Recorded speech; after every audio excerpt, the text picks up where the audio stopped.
Today I'm going to show you how to manifest for someone else and why it doesn't affect their free will at all. So let's start with a question that most people ask. Is it really possible to manifest for someone else? If you were to Google this, you would find a range of articles that tell you that no, it's not possible to manifest for someone else. Or some articles say, yes, it is possible, but only if their own preferences are aligned with your preferences, which really, to me, is not manifesting for someone else if it only works with their preferences in the first place. And other articles will say, yes, you can manifest for someone else, but only if you have good intentions. And none of this is true. The truth is that you can manifest for someone else, full stop, end of story. This is because of something known as the thought reflection rule.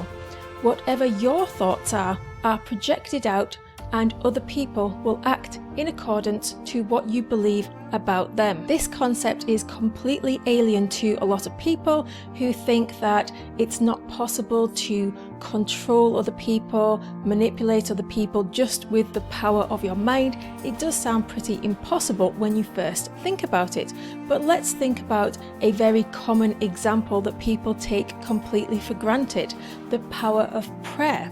Have you ever prayed for somebody? Have you ever been prayed for? Have you ever had somebody offering to pray for you and you really thought that it would influence things in your own life?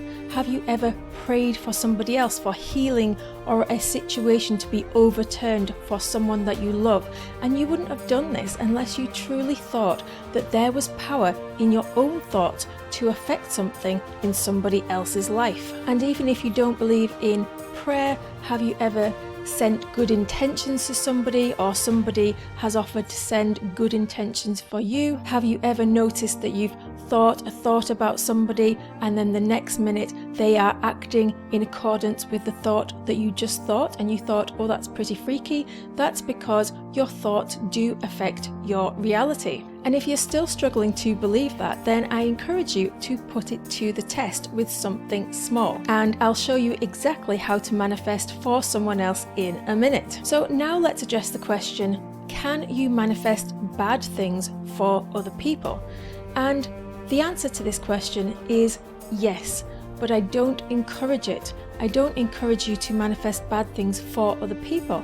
And the reason is because spiritually we are all connected. So what you think negatively about someone else will manifest in your own life. What you think positively for someone else will manifest in your own life. Have you ever noticed when you're really angry with somebody and you want to seek revenge, or you wish them hurt or something, and then you get hurt instead? That's why forgiveness is so important, because when you are holding onto past grudges and hurts and you don't let go of your anger towards other people, it only hurts you instead. So only manifest things for other people that you would want for yourself. Now let's look at some examples of things that you could manifest for someone else to really get you thinking.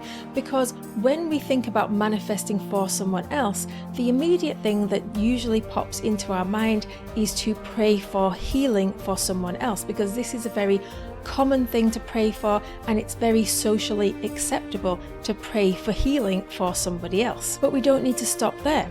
We can pray for anything for someone else. We can pray that they are financially blessed. We can pray for relationships for other people. We can pray for happiness for other people. We can manifest that they get the job of their dreams, that they win the lottery. And we don't need to stop there. We can involve ourselves in our own manifestations for other people.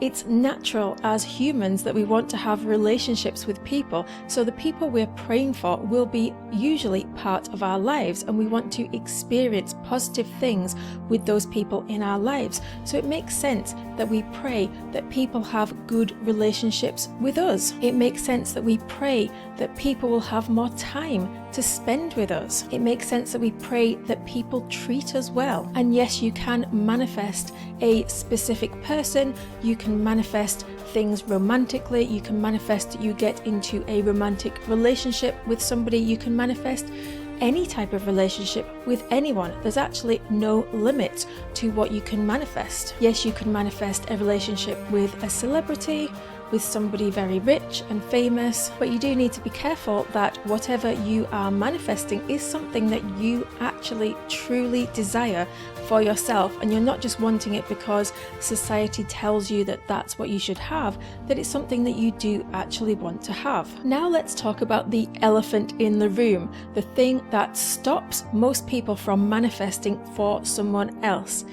Most people think that if they manifest for someone else, then this will affect that person's free will, that they will be controlling and manipulating that other person. So let's talk about that. Does manifesting for someone else affect their free will?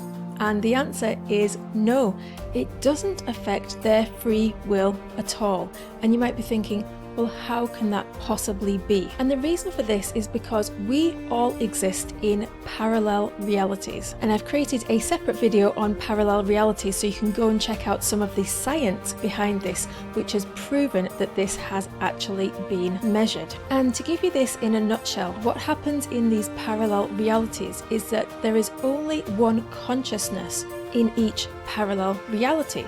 So your consciousness creates in your own parallel reality, and everybody else in your own reality appears to be real, but actually they are just part of your parallel reality. They're not actually conscious in your own reality. So whatever you manifest for someone else, yes, it does in a way create that person to conform to what you want them to be, but that doesn't affect their own consciousness at all, because they're not actually conscious in your parallel reality. They're only conscious in their parallel reality.